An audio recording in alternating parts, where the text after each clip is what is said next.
The European Union wants to bolster its defense in face of Russia's aggression on Ukraine and growing US demands for greater European financial support for NATO. On paper, the bloc has created its first ever defense industrial strategy, but will cost hundreds of billions of euros. Challenges for European rearmament are in focus this week on eu-decoded. The Commission proposed a European defense industry program in March 2024. It provides for 1.5 billion euros to be allocated to defense from the EU budget between 2025 and 2027.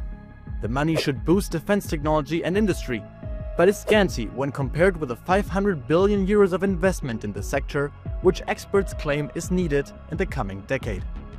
Since Russia's war of aggression against Ukraine, the EU has supplied much weaponry and logistical support. But the conflict highlighted difficulties in increasing ammunition and weapons production. We asked Europeans how they feel about spending to be ready for war. I understand that sometimes you need a certain level of power and preparedness to show yourself strong for other diplomatic reasons, but still I think the world can function in much better ways rather than investing money in that. I feel like it has to be well thought, and if the EU does decide to invest more money in war, I would like for this money to be used in an ethical and moral way. Yeah, I think it has to stop to give money to Ukraine also. I think it's better to defend our countries now for the future, and I think it's better than to do that, yeah. I would prefer not to spend money on it, but we are in a situation in Europe where we need to do it. Both our own protection, but we also need to protect Ukraine. If we don't protect Ukraine, we don't protect Europe. Jacques Schickler covers this policy area for Euronews. The EU produces weapons, but is also highly dependent on imports. What are the main goals of the new strategy to boost the industry? There's been a number of initiatives from the EU about this, regulations, standards and funding, all with a bid to ensure that that you can get the kind of economies of scale you get across the EU single market, so that countries, instead of each buying individually for their own armies and navies, that they club together and come up with some common principles and hopefully get the economies of scale you need to succeed. The budget for this boost must be quite important. What are the financing options under discussion, and can the European Investment Bank also play a role? Indeed, historically, most spending in this area has come from national budgets funding their national militaries. There's certainly a lot of people around here who say maybe you could make it more efficient if you club together in some way at the EU level. You could have common borrowing of EU member states using Eurobonds, like was done in the response to the pandemic, or indeed you could have loans made via the European Investment Bank, which is backed by EU finance ministries. All of these face a number of problems. Firstly, there's not that much money available. All governments are pretty cash-strapped at the moment. And also, there are a number of bars on the EU spending money on defence. A number of its members are avowedly neutral, and there are legal restrictions on its ability, for example, to buy arms or ammunition. Most of the EU members belong also to NATO, the main defense structure in the West.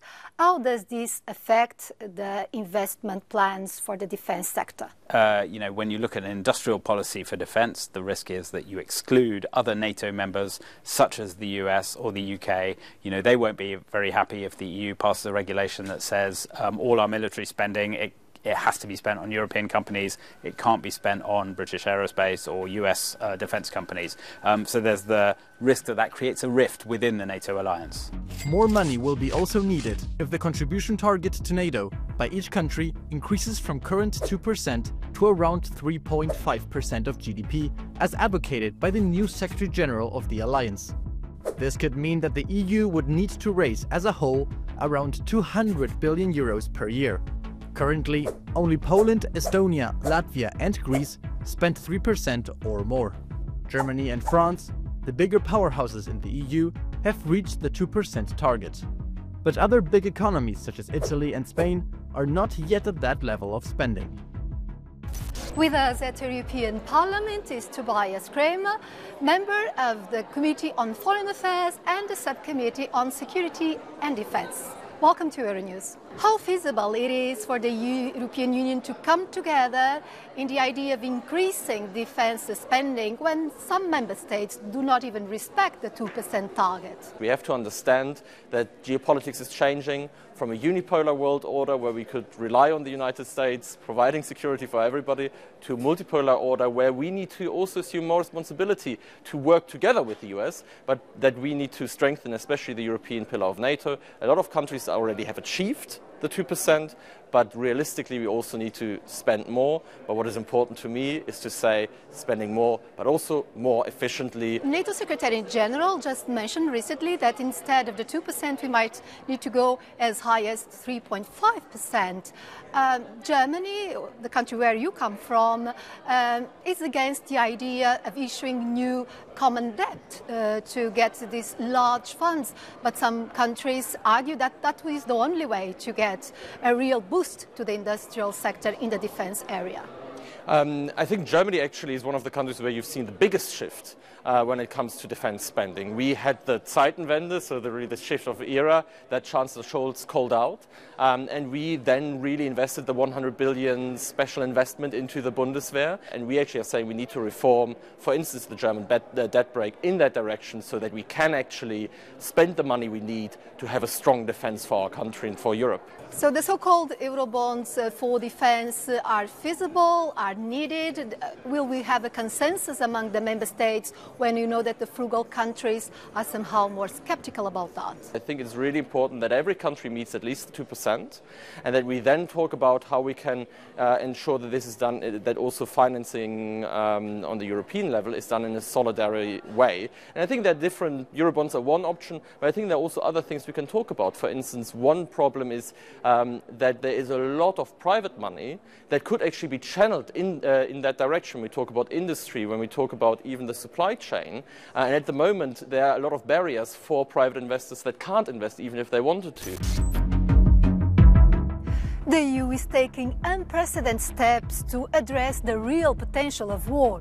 For the first time, it has a commissioner dedicated to the defense industry, the Lithuanian Andrius Kubilius. It also wants to use part of Russia's frozen assets for supporting Ukraine. But it remains to be seen to what extent it has the conditions and unity to be a global military power.